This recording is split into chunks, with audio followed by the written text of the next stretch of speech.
Hi everyone, welcome again to the class of literary readers. Today we are going to discuss about the famous English poet and the author Geoffrey Chaucer. So let's proceed.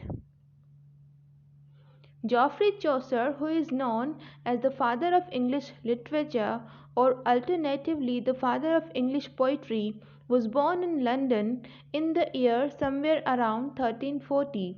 Hence, the period is considered as the age of Chaucer in the history of English literature. Chaucer lived during the reign of Edward III, Richard II, and Henry IV.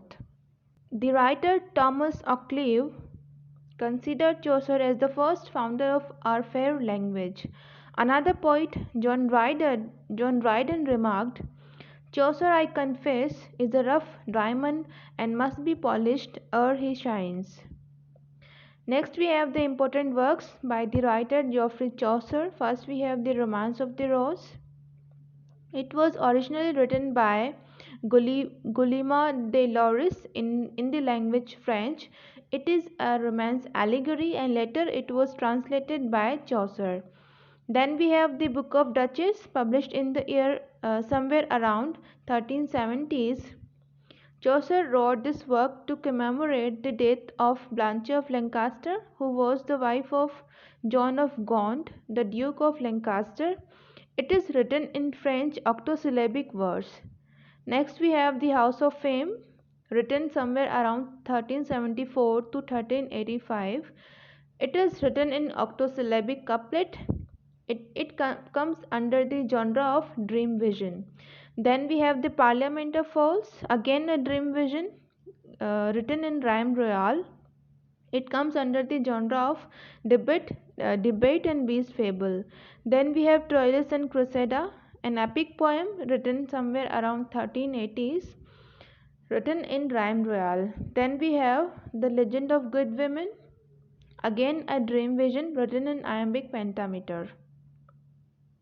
In this work we have 10 stories in 9 sections. Here the narrator talks about the women who were damaged by men, and they were Cleopatra, Thisbe, Dido, Hypsipyle and Medea, Lucrece, Ariadne, Philomela, Phyllis, Hyper, Menestra. Next we have the Canterbury Tales. Here we have 24 stories, although Chaucer wanted to write 120 stories in which each pilgrim out of 30 pilgrims will tell 4 stories, but he could only complete 24 stories. In the story of the Canterbury Tales, we have a narrator and pilgrims who are going to Canterbury to receive the blessings of St. Thomas Becket.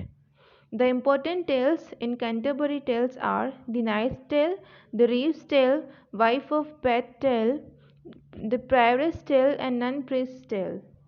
So that's all for today. If you have any query, you can post your comments in the comment section below and keep watching Literary Readers. Thank you.